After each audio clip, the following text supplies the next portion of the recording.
Hello it class. Now we are reading our chapter The Revolt of 1857 and this one is the part second video of this chapter.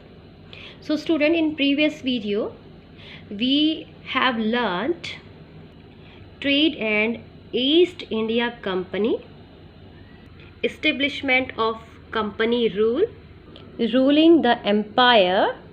जितने भी Britishers की policies थी उनसे क्या था, हमारे Indians जो थे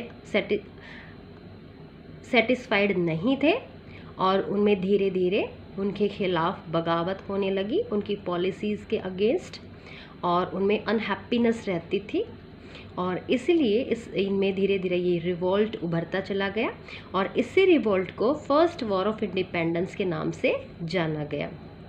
Okay, and in previous video I already told you there were three main reasons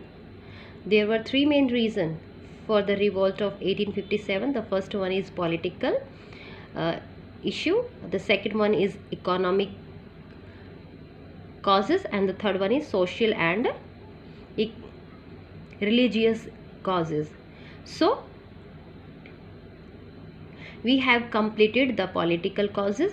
Now in this video we will read economic and social and religious causes. Okay, so let's start.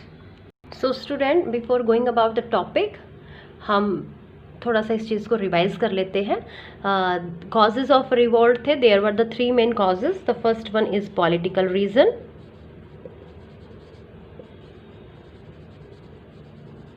the second one is economic causes,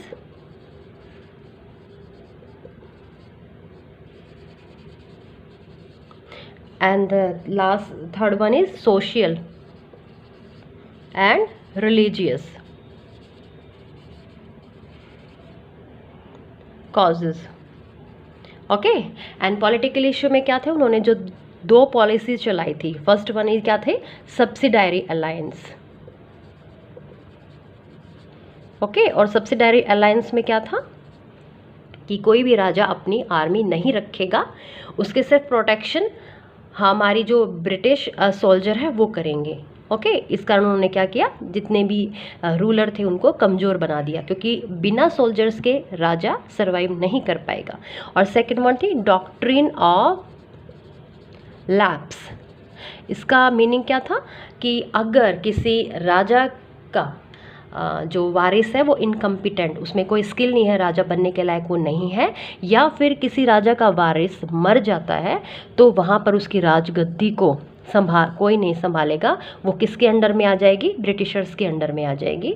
okay, और जिस कारण सबसे पहले किस पर लागू हुई ये चीज़ें, रानी लक्ष्मीबाई पर. ओके, सो अब हम स्टार्ट करेंगे यहाँ से economic causes. So economic causes जो था, इसके बाद क्या है था ये, the British exploited the wealth and economic resources of India to serve the interest of British trade and industry.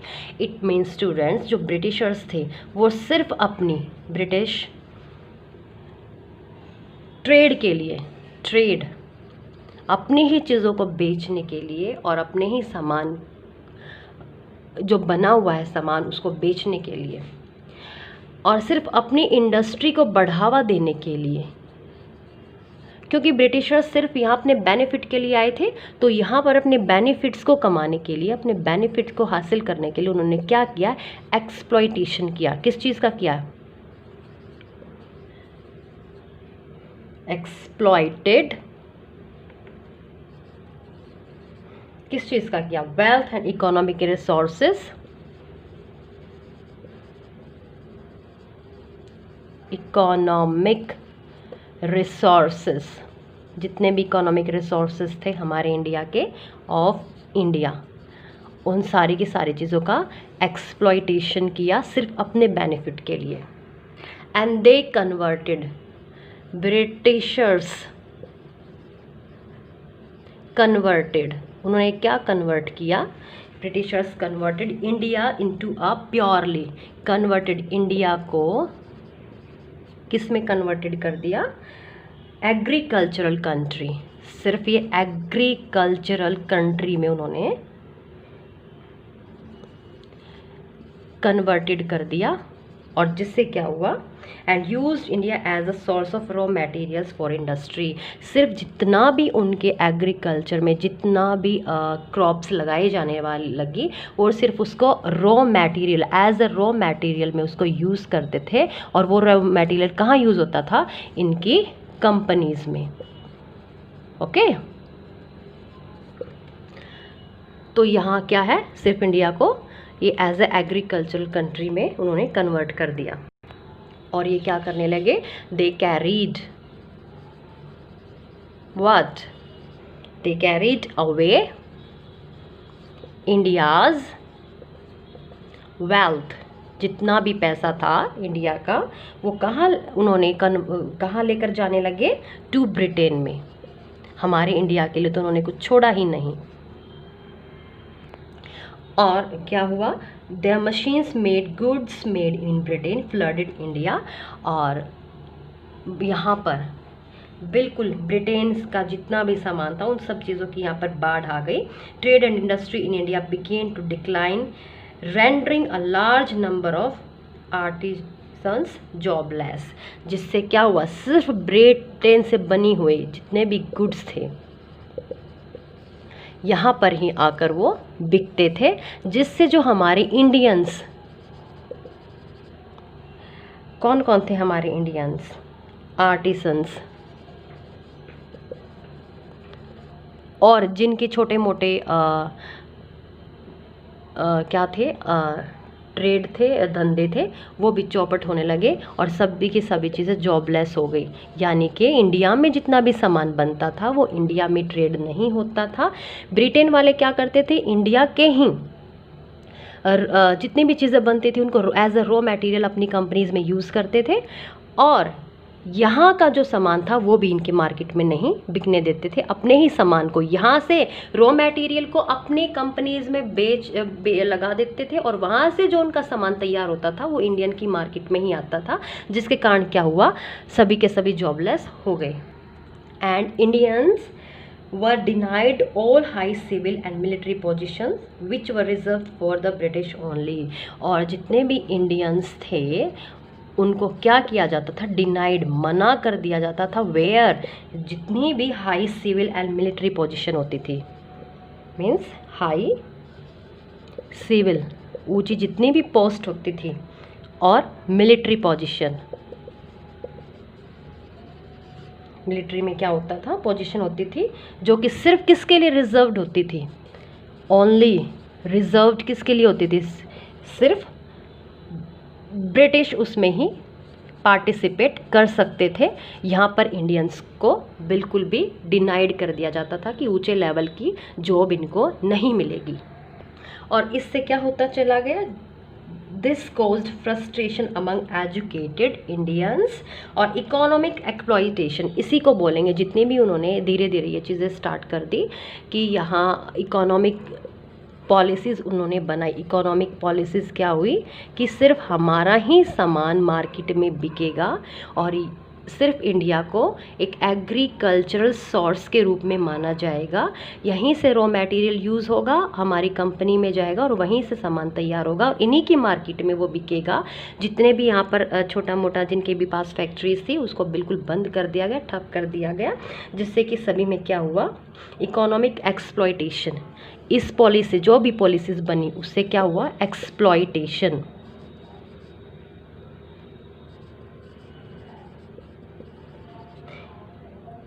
Exploitation of all classes of people. किस में हुआ? ऑल क्लासेस, जो जितनी भी कास्ट थी, ऑल क्लासेस ऑफ पीपल। क्या किया उन्होंने? Brought them together to join the revolt. All classes of people brought them together. वो क्या करे? सभी के सभी इकट्ठे होते चले गए। किस चीज़ के खिलाफ? उन्हीं के खिलाफ। तो यहीं से क्या हुआ? टू ज्वाइन, उन्होंने ज्वाइन किया, ज्वाइन द रिवॉल्ट। और जो ये रिवॉल्ट था उसमें वो सभी की भागीदारी बढ़ती चली गई। अब नेक्स्ट वन है सोशल एंड रिलीजियस कॉजेज। ये क्या है? The British viewed Indians as racially inferior and culturally backward. Britishers क्या मानते थे कि इंडियंस क्या हैं, इंडियंस में बहुत ही, वो उनको कैसे नज़र से देखते थे, रेशियली इन्फीरियर।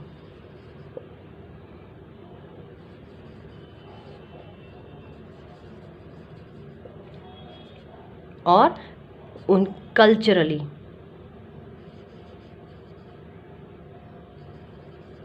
बैकवर्ड, वो इनको बिल्कुल इन चीज़ों में बहुत ही पीछे समझते थे, जिससे क्या हुआ, देवर एरोगेंट एंड रूड। और वो जितने भी ब्रिटिशर्स थे वो इंडियंस के लिए क्या थे, एरोगेंट, बिल्कुल एरोगेंट थे और रूड थे। उनको बहुत ही ऊंच नीच की नज़रों से देखते थे, बहुत ही भेदभाव रखते थे। फॉर एग्जाम्पल क्या हुआ, Indians were not allowed to travel in first class compartment in train. So क्या हुआ, इंडियंस को बिल्कुल भी अलाउ नहीं था कहाँ जाने के लिए, Indian were not allowed where to travel in first class compartment in train.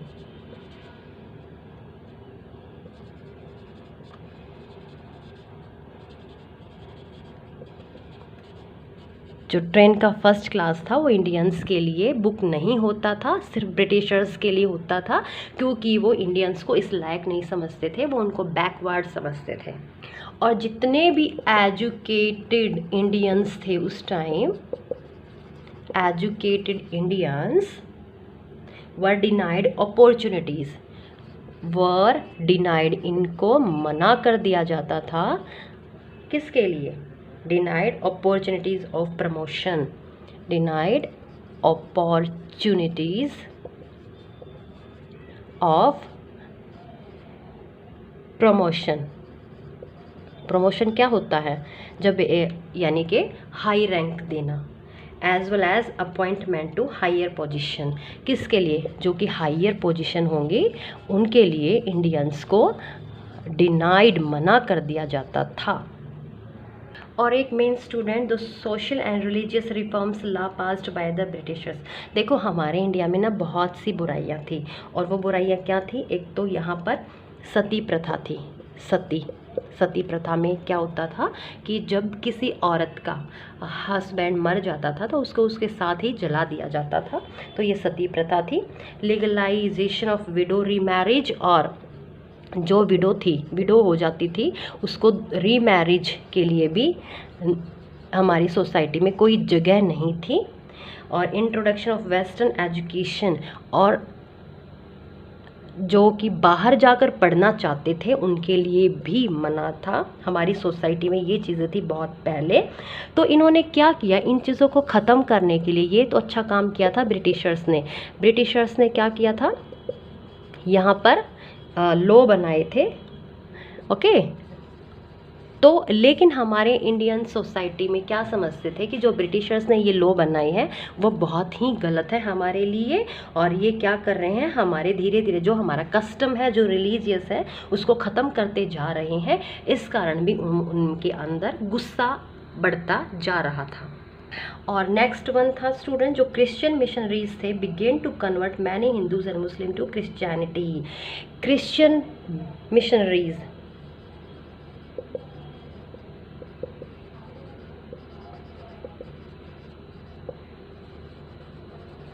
Missionaries थे, उन्होंने क्या स्टार्ट कर दिया, बिगेन टू कन्वर्ट। किसको कन्वर्ट करना स्टार्ट कर दिया, जितने भी हमारे इंडिया में हिंदू और मुस्लिम लोग रहते थे उनको क्रिश्चियनिटी में कन्वर्ट करना स्टार्ट कर दिया, कि ये भी हमारे क्रिश्चियन जो हमारा रिलीजियस है उसको अपनाते चले जाएं। एंड वन मोर स्टूडेंट, इन 1850 में एक लॉ पास हुआ, एक न्यू लॉ पास्ड किया गया। उसमें क्या था, to make conversion of Christianity easier, कि ताकि वो अपने क्रिश्चियनिटी को अच्छे से और बढ़ा पाएँ। इसमें क्या था कि इंडियंस थे जो who had converted to Christianity to inherit the property of his ancestor, कि अगर उनको रियल में अपने एंसेस्टर की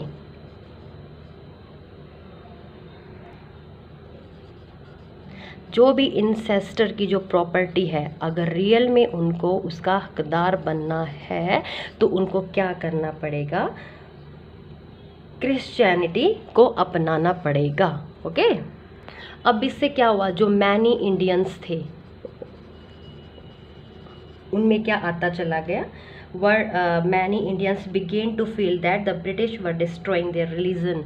ये फील करने लगे, many Indians begin to feel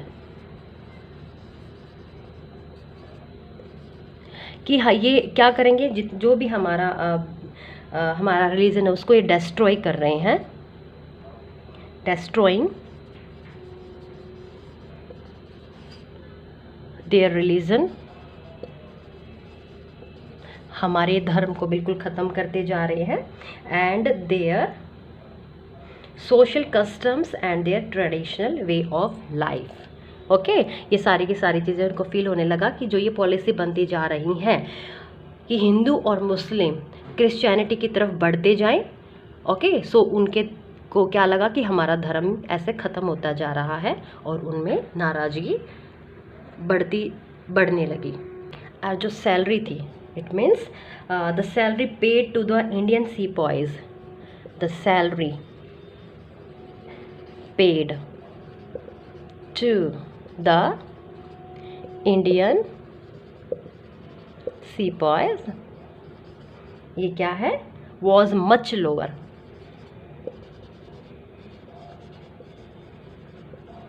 जो सैलरी थी इंडियन सीपॉय, जितने भी इंडियन सोल्जर्स थे उस आर्मी में काम करते थे, उनकी बहुत ही लोअर थी in comparison of British soldier. British जो सोल्जर्स थे उनकी हाई सैलरी थी और इंडियंस थे जो उनकी काफ़ी लोअर सैलरी थी, जिस कारण भी उनमें नाराज़गी बढ़ती चली गई। और जो आर्मी में हायर पोजीशन होती थी, हायर पोजीशन थी, वो भी किन के लिए थी, सिर्फ ब्रिटिशर्स के लिए थी,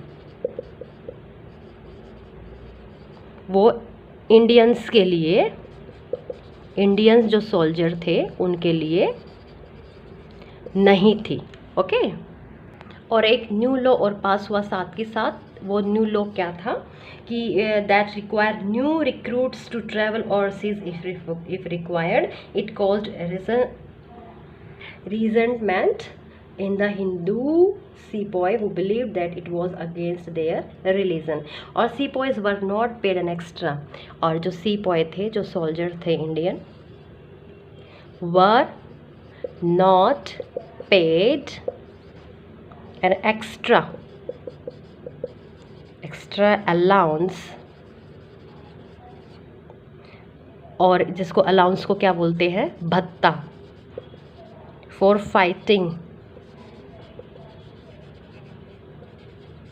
इन फार ऑफ प्लेसेस।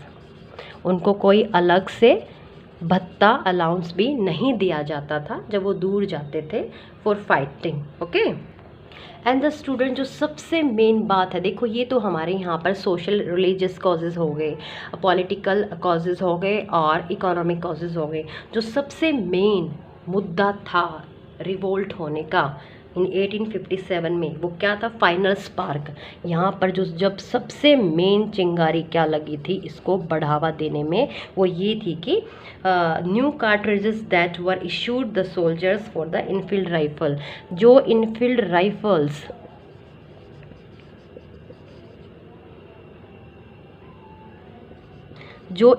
राइफल्स सोल्जर्स के लिए, किसके लिए, सोल्जर्स के लिए प्रोवाइड किए गए थे, उन पर जो इनफील्ड राइफल्स पर जो कार्ट्रिजेस थी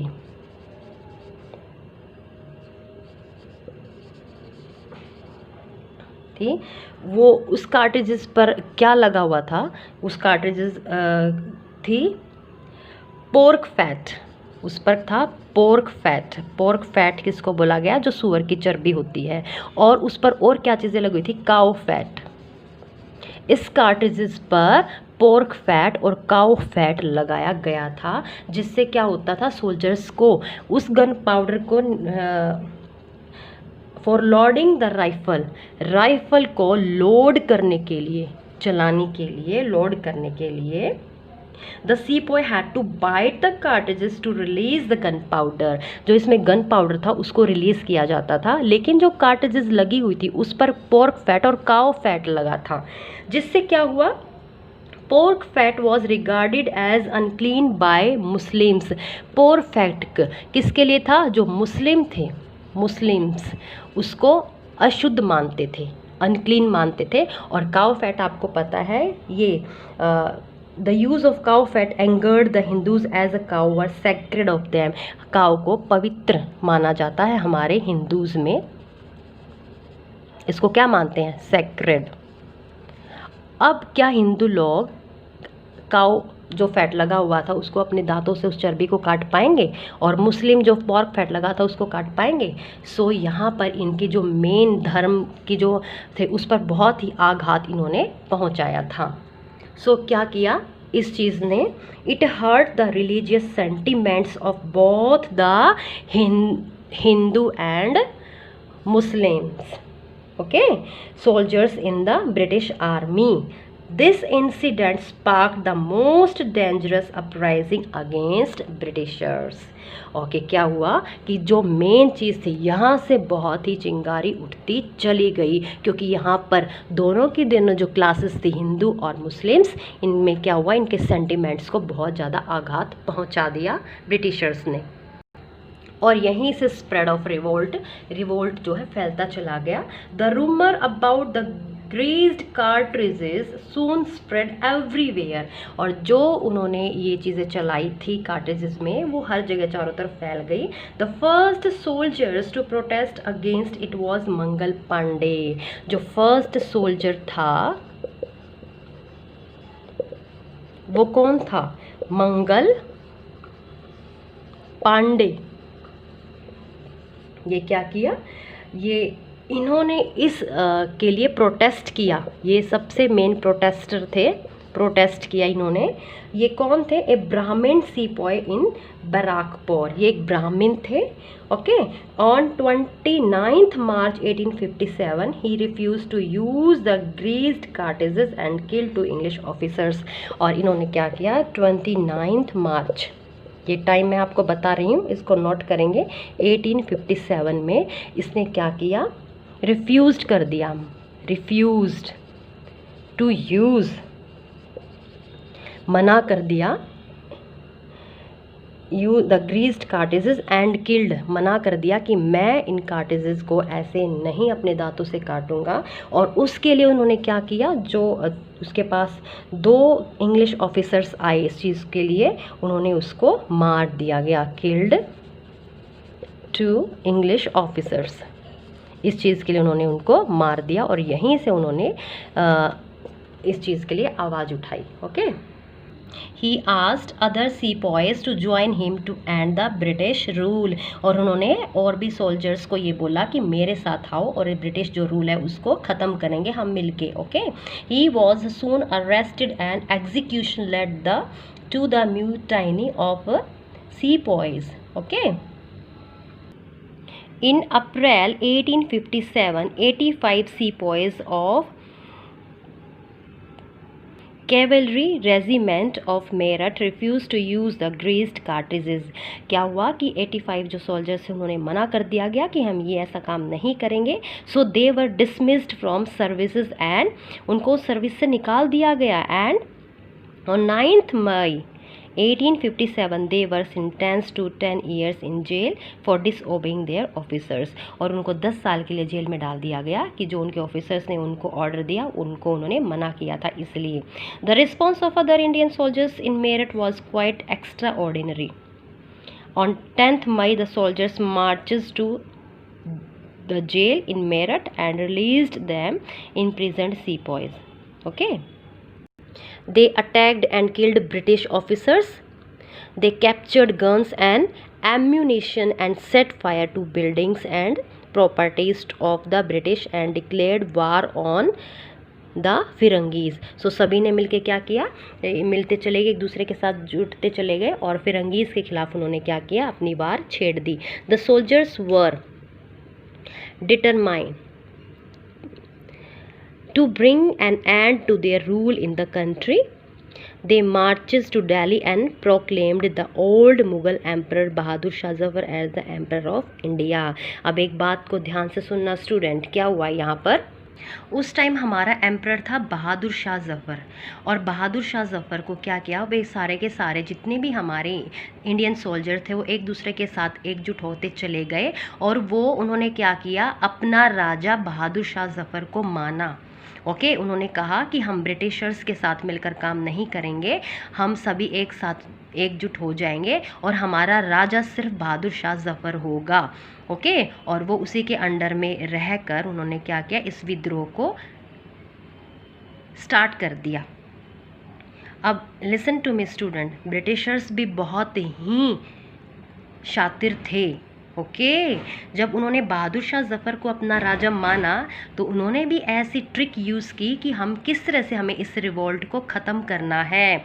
ओके, सो ब्रिटिशर्स इस तैयारी में लग गए, लेकिन इस रिवोल्ट को कैसे उन्होंने ख़त्म किया, कैसे रिवोल्ट फेल हुआ, उससे पहले हम ये जानेंगे कि सेंटर्स ऑफ रिवोल्ट की इस जहाँ जहाँ ये रिवोल्ट हुआ उसके मेन सेंटर कौन कौन थे, कहाँ लोग इकट्ठे होते चले गए और कौन सा एरिया उनका था। ओके, उससे पहले हम इस चीज़ को जानेंगे।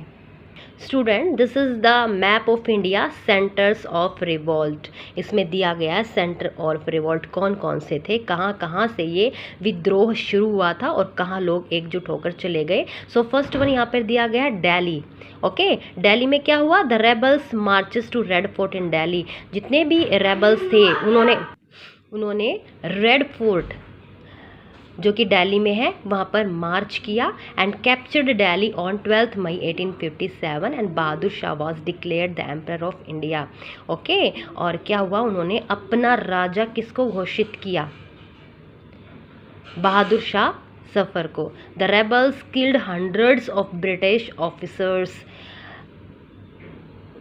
इन्होंने क्या किया, बहुत से ऑफिसर्स को मार डाला। Man and women had captured in public offices.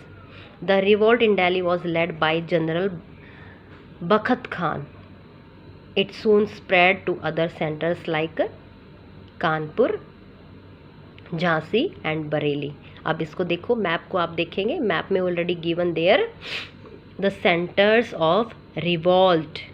Is that clear? There is a given Delhi, Meerut, Bareilly, okay, Awadh, Lucknow, Kanpur, Gwalior, Jhansi, Arrah. But main कौन कौन से थे, कानपुर, लखनऊ, झांसी एंड बरेली, और उसी के बीच में वो एरिया थे जो दिए गए हैं यहाँ।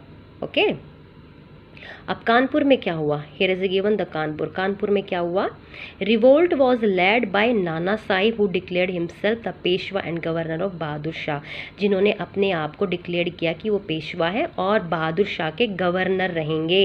His troops were led by Tatya Tope and Azimullah, और उसकी जो ट्रूप्स होंगे वो किसके साथ है, तात्या टोपे और Azimullah. Tatya Tope was Nana Sahib's close associate and general during the siege of Kanpur in 1857। Okay, अब इससे क्या हुआ, और उसके बाद क्या हुआ, लखनऊ में, here is given the Lucknow. Lucknow में क्या हुआ, the revolt in Lucknow was led by Hazrat Mahal.